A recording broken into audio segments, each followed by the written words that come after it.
오늘 우리가 함께 통독하게 되실 사사기 6장과 7장의 내용은 이러합니다. 하나님을 향한 믿음과 순종을 통해 기드온과 300용사들은 미디안과의 전투에서 승리를 얻고 하나님의 살아계심을 체험하는 내용입니다. 사사기 6장 1절은 이렇게 말씀하고 있습니다. 이스라엘 자손이 또 여호와의 목전에 악을 행하였으므로 그렇게 7년 동안 미디안으로부터 압제를 받게 됩니다. 모든 농가는 미디안에게 수탈을 당하고 이스라엘 백성들은 산에 굴을 뚫어 피신하며 살고 있었습니다. 이러한 모습을 보신 하나님께서 다시 이스라엘을 구원하기로 결심하십니다. 미디안의 손에서 이스라엘을 구원할 사사로 기드온을 부르신 하나님께서는 미디안과의 전투에 동참하기 위해 모여든 32,000명 가운데 오직 300명만을 남겨두고 모두 돌려보내게 하십니다. 그리고 기드온과 300용사는 횃불과 나팔을 가지고 싸움터에 나갑니다. 그때 하나님께서 미디안 군대로 하여금 아군끼리 칼로 서로를 치게 하셨습니다. 하나님께서는 미디안과의 이 전투를 통해 이방 민족의 우상을 무서워하고 미디안 군대의 거대한 숫자를 두려워하는 이스라엘 백성들에게 하나님께서 함께 하신다면 그 어떠한 것도 두려워할 필요가 없다는 사실을 알려주십니다. 이러한 내용을 기억하셔서 통독에 도움이 되시기를 바랍니다. 사사기 6장. 이스라엘 자손이 주님께서 보시는 앞에서 악한 일을 저질렀다.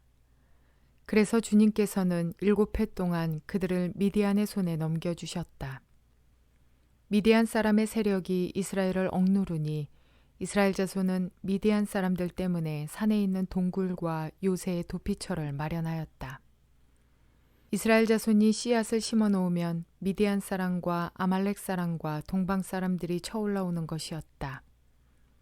그들은 이스라엘을 마주보고 진을 쳐놓고는 가사에 이르기까지 온 땅의 소산물을 망쳐놓았다. 그리고 이스라엘에 먹을 것을 하나도 남기지 않았으며 양이나 소나 나귀까지도 남기지 않았다. 그들은 가축대를 몰고 장막을 가지고 메뚜기 떼처럼 쳐들어왔는데 사람과 낙타가 이루 셀 수 없을 만큼 많았다. 그들이 들어와서 온 땅을 황폐하게 만들었다.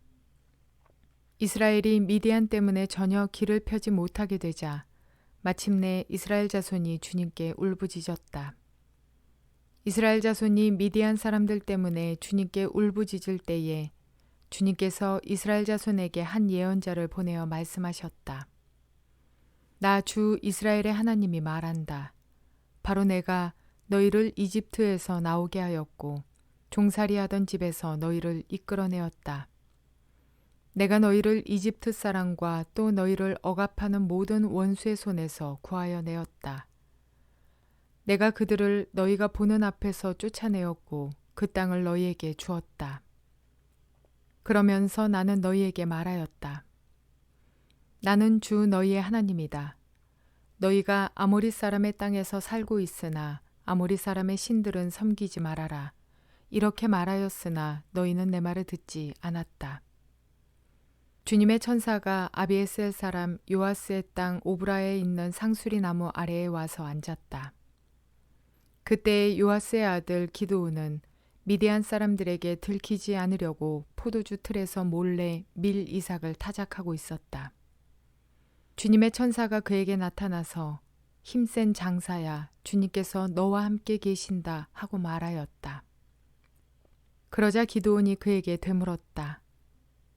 감히 여쭙습니다만 주님께서 우리와 함께 계신다면 어째서 우리가 이 모든 어려움을 겪습니까? 우리 조상이 우리에게 주님께서 놀라운 기적을 일으키시어 우리 백성을 이집트에서 인도해 내셨다고 말하였는데 그 모든 기적들이 다 어디에 있단 말입니까? 지금은 주님께서 우리를 버리시기까지 하셔서 우리가 미디안 사람의 손아귀에 넘어가고 말았습니다. 그러자 주님께서 그를 바라보시며 말씀하셨다. 너에게 있는 그 힘을 가지고 가서 이스라엘을 미디안의 손에서 구하여라. 내가 친히 너를 보낸다. 기드온이 주님께 아뢰었다. 감히 여쭙습니다만 내가 어떻게 이스라엘을 구할 수 있습니까? 보시는 바와 같이 나의 가문은 므낫세 지파 가운데서도 가장 약하고 또 나는 아버지의 집에서도 가장 어린 사람입니다. 그러나 주님께서는 내가 반드시 너와 함께 있을 것이니 네가 미디안 사람들을 마치 한 사람을 쳐부수듯 쳐부술 것이다 하고 말씀하셨다. 기드온이 또 주님께 아뢰었다. 참으로 나를 좋게 보아주신다면 지금 나에게 말씀하시는 분이 정말로 주님이시라는 증거를 보여주십시오. 내가 예물을 꺼내와서 가져다 놓겠으니 내가 돌아올 때까지 떠나지 마십시오. 그러자 주님께서 대답하셨다. 네가 돌아올 때까지 내가 그대로 머물러 있겠다. 기드온은 즉시 가서 염소 새끼 한 마리로 요리를 만들고 밀가루 한 에바로 누룩을 넣지 않은 빵도 만들고 고기는 바구니에 담고 국물은 그릇에 담아 상수리나무 아래로 가지고 가서 천사에게 주었다. 하나님의 천사가 그에게 말하였다. 그 고기와 누룩 넣지 않은 빵을 가져다가 그 바위 위에 놓고 국물을 그 위에 부어라. 기드온이 그대로 하였더니 주님의 천사가 손에 든 지팡이 끝을 내밀어 고기와 누룩 넣지 않은 빵에 댔다. 그러자 불이 바위에서 나와서 고기와 누룩 넣지 않은 빵을 살라버렸다. 그런 다음에 주님의 천사는 그 앞에서 사라져서 보이지 않았다. 기드온은 그가 주님의 천사라는 것을 알고 떨면서 말하였다. 주 하나님, 내가 주님의 천사를 대면하여 배웠습니다. 그러자 주님께서 그에게 말씀하셨다. 안심하여라. 두려워하지 말아라. 너는 죽지 않는다. 기드온은 거기에서 주님께 제단을 쌓아 바치고는 그 제단을 여호와 샬롬이라고 불렀다. 그 제단은 오늘날까지도 아비에셀 사람의 땅인 오브라에 서 있다. 그날 밤에 주님께서 기드온에게 말씀하셨다. 네 아버지의 외양간에서 어린 숫소 한 마리를 끌어오고 또 7회 된 숫소도 한 마리 끌어오고 네 아버지의 바알 제단을 허물고 그 곁에 있는 아세라 상을 찍어라.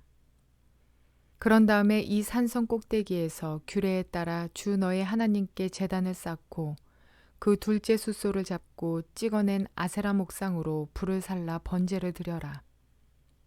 그리하여 기드온은 종들 가운데서 10명을 데리고 주님께서 말씀하신 대로 하였다. 그러나 그의 아버지 집안 사람들과 성읍 사람들을 두려워하여 감히 그 일을 낮에 하지 못하고 밤에야 하였다. 다음 날 아침 일찍 성읍 사람들이 일어나 보니 바알 제단이 헐려 있고 곁에 서 있던 아세라 상은 찍혀 있었으며 새로 만든 제단 위에는 둘째 숫소가 번제로 타오르고 있는 것이 아닌가. 누가 이런 짓을 하였느냐 하고 그들은 서로 물어보았다. 그들이 캐묻고 조사하다가 요아스의 아들 기드온이 이 일을 저질렀다는 것을 알았다. 그래서 성읍 사람들은 요아스에게 말하였다. 당신의 아들을 끌어내시오. 그는 죽어야 마땅하오. 그가 바알의 제단을 헐고 그 곁에 서 있던 아세라상을 찍어버렸소. 요아스가 자기를 둘러선 모든 사람에게 이렇게 말하였다. 당신들이 바알의 편을 들어 싸우겠다는 것이오. 당신들이 바알을 구할 수 있다는 말이오. 누구든지 그의 편을 들어 싸우는 사람은 내일 아침에 죽음을 면하지 못할 것이오. 만일 바알이 신이라면 자기의 제단을 헌 사람과 직접 싸우도록 놓아두시오. 그래서 그날 사람들은 기드온을 여룻바알이라고 불렀다. 그가 바알의 제단을 헐었으니 바알이 직접 그와 싸우게 하라는 말에서 그렇게 부른 것이다. 그때 미디안 사람과 아말렉 사람과 사막 부족이 모두 함께 모여 요단강을 건너와서 이스라엘 평지에 진을 쳤다. 주님의 영이 기드온을 사로잡으니 기드온은 나팔을 불어 아비에셀족을 모아 자기를 따르게 하고 전령들을 온 므낫세 지파에 보내어 그들도 자기를 따르게 하였으며 아셀 지파와 수불론 지파와 납달리 지파에도 전령들을 보내니 그들도 그와 합세하려고 올라왔다. 기드온이 하나님께 아뢰었다. 참으로 주님께서는 말씀하신 대로 나를 시켜서 이스라엘을 구하시려고 하십니까? 그러시다면 내가 양털 한 뭉치를 타작마당에 놓아두겠습니다. 이슬이 이 양털 뭉치에만 내리고 다른 땅은 모두 말라 있으면 주님께서 말씀하신 대로 저를 시켜서 이스라엘을 구하시려는 것으로 알겠습니다. 그러자 정말 그렇게 되었다. 기드온이 다음 날 아침 일찍 일어나서 양털 뭉치를 쥐어짜 보니 양털 뭉치에 내린 이슬이 쏟아져 그릇에 물이 가득 찼다. 기드온이 또 하나님께 여쭈었다. 주님, 저에게 노하지 마십시오. 제가 한 번 더 말씀드리고자 합니다. 양털 뭉치로 한 번만 더 시험하여 보게 하여 주십시오. 이번에는 양털은 마르고 사방의 모든 땅에는 이슬이 내리게 하여 주십시오. 그날 밤에 하나님은 그대로 하여 주셨다. 양털은 말라 있었고 사방의 모든 땅만 이슬로 젖어 있었던 것이다. 사사기 7장. 여룹바알이라고도 하는 기드온과 그가 거느리는 모든 군대가 일찍 일어나 하롯이라는 샘 곁에 진을 쳤는데 미디안의 진은 거기에서 북쪽 골짜기에 있는 모래 언덕에 있었다.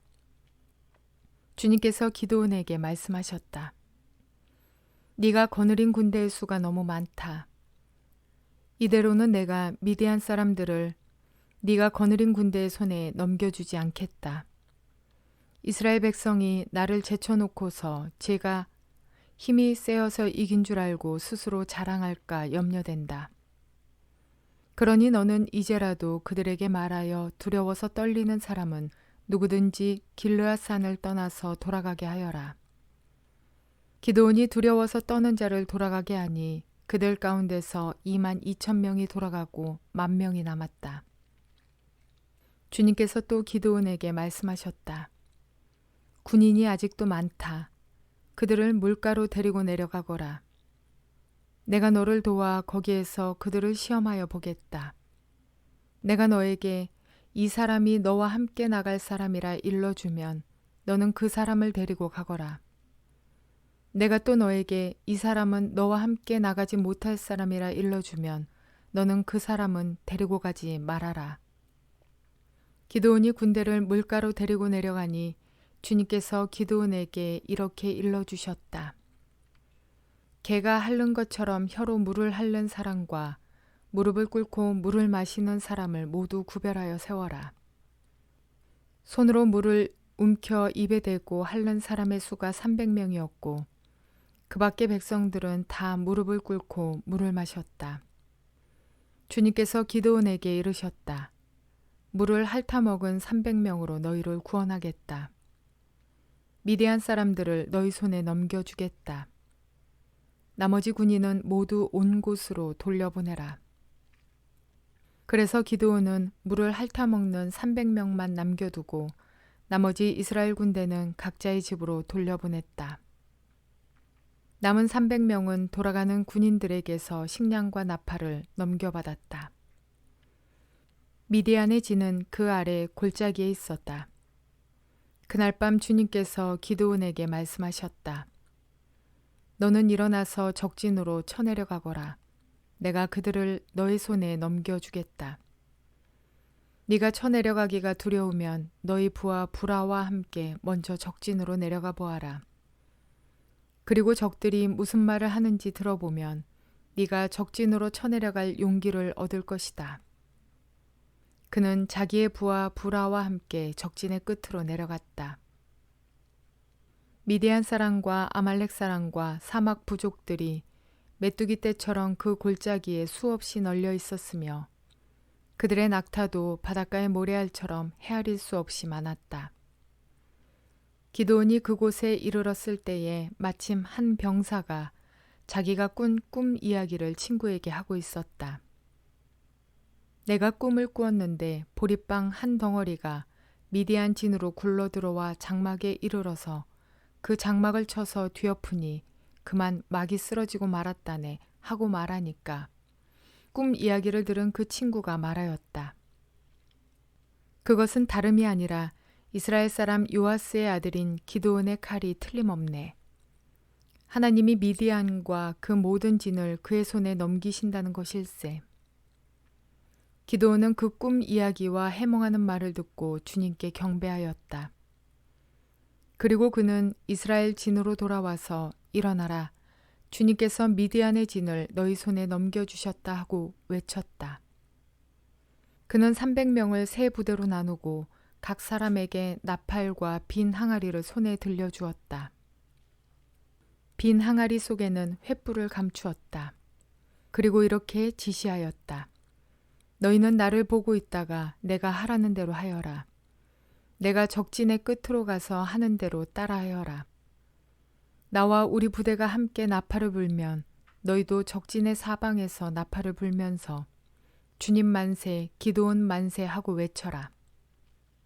기드온과 그가 거느리는 군사 100명이 적진의 끝에 다다른 것은 미디안 군대의 보초가 교대를 막 끝낸 한밤중이었다. 그들은 나팔을 불며 손에 든 항아리를 깨뜨렸다. 세 부대가 모두 나팔을 불며 단지를 깨고 왼손에는 횃불을 들고 오른손에는 나팔을 들고 불면서 주님의 칼이다, 기드온의 칼이다 하고 외쳤다. 그리고 그들이 저마다 제자리에 서서 적진을 포위하니 적군은 모두 아우성치며 달아났다. 300명이 나팔을 불 때에 주님께서 모든 적들이 저희들끼리 칼로 치게 하셨다. 적군은 도망하여 스레라의 벳시다와 또 닷밭에 가까운 아벨 모올라의 경계선까지 후퇴하였다. 납달리 지파와 아셀 지파와 온 므낫세 지파에서 모인 이스라엘 사람들이 미디안 군대를 추격하였다. 기드온은 에브라임 산간지방 전역에 전령들을 보내어서 말하였다. 너희는 내려와서 미디안을 쳐라. 그들을 앞질러서 벳바라와 요단강에 이르기까지의 나루들을 점령하여라. 그러자 에브라임 사람이 모두 모여서 벳바라와 요단강에 이르기까지의 나루들을 점령하였다. 그들이 미디안의 두 우두머리 오렙과 스앱을 사로잡아 오렙은 오렙 바위에서 죽이고 스앱은 스앱 포도주 틀에서 죽이고 계속 미디안을 추격하였다. 그들이 오렙과 스앱의 머리를 요단강 동쪽 지역에 있는 기드온에게 가져왔다. 실전의 전쟁에서는 무엇이 필요할까요? 제가 요즘 세계 전쟁사를 통해 역사를 공부하고 있는데 전쟁에 중요한 것들 몇 가지가 있음을 알게 되었습니다. 첫째는 전략, 둘째는 무기, 셋째는 식량 보급이라고 하더군요. 셋 다 너무 중요하지만 특히나 무기의 발전은 싸움의 승패를 가릅니다. 그런데 오늘 본문에 이스라엘 정예 멤버 특수부대 요원으로 뽑힌 300명의 손에 들린 것은 횃불과 나팔이었습니다. 이 300명은 진짜 훈련받은 특수부대 요원이 아니라 용기 좀 있는 평범한 사람들 중에 냇가에서 물을 손으로 떠먹은 사람들일 뿐입니다. 기관총을 줘도 모자를 파내 횃불과 나팔을 들라 하였는데 그들은 순종하며 나갔습니다. 그 결과는 승리였습니다. 왜냐하면 하나님께서 친히 싸우셨기 때문입니다. 우리들의 삶 속에서도 각각 많은 전쟁을 치릅니다. 총과 칼을 든 육박전의 실제의 전쟁은 아니지만 전쟁 같은 다툼이 많이 있습니다. 부부 간의 전쟁, 부모 자식 간의 전쟁, 친구와의 전쟁, 직장 상사와의 전쟁. 이때 각각의 전쟁에 필요한 무기가 과연 무엇일까요? 사람을 해하는 전쟁이 아니니 어쩌면 말빨, 아니면 평정심, 아니면 상대를 꼼짝 못하게 할 만한 약점을 잡도록 철저한 계획, 또는 증인, 등등의 많은 무기들이 이 전쟁 가운데도 필요합니다. 그런데 하나님께서 성경을 통해 우리에게 주신 무기가 있습니다. 그것은 말씀과 기도입니다. 실전의 전쟁에 나가는 용사들에게 칼과 방패가 아니라 횃불과 나팔이라고? 그런데 이미 이긴 전쟁이라는 사실, 그 결론을 우리는 성경으로 보니까 가능할 것 같지만 정작 기드온과 300 용사들은 순종하기 그리고 또 이해하기 힘든 문제였을 것입니다. 오늘 우리도 이해하기, 순종하기 힘든 무기, 말씀과 가까이 하며 기도하라 명하시는 그것입니다. 그 하나님의 말씀에는 우리에게 인내하며 온유하며 용서하며 사랑하라 되어 있습니다. 그러나 또 악한 자와는 멀리하며 그를 가까이 하지 말고 그와 같은 길을 가지 말 것도 말씀하십니다. 잘 분별할 수 있도록 성령 하나님의 도우심을 구하시며 기도하시는 저와 여러분 되시기를 원합니다. 그리하여 우리가 순종할 때 하나님께서 일하실 것이고 주님께서 친히 싸워주실 것입니다. 그 결과가 오늘의 기드온과 300 용사의 승리와 같이 우리의 승리가 될 것을 믿는 저와 여러분 모두가 되시기를 주님의 이름으로 축원을 드립니다.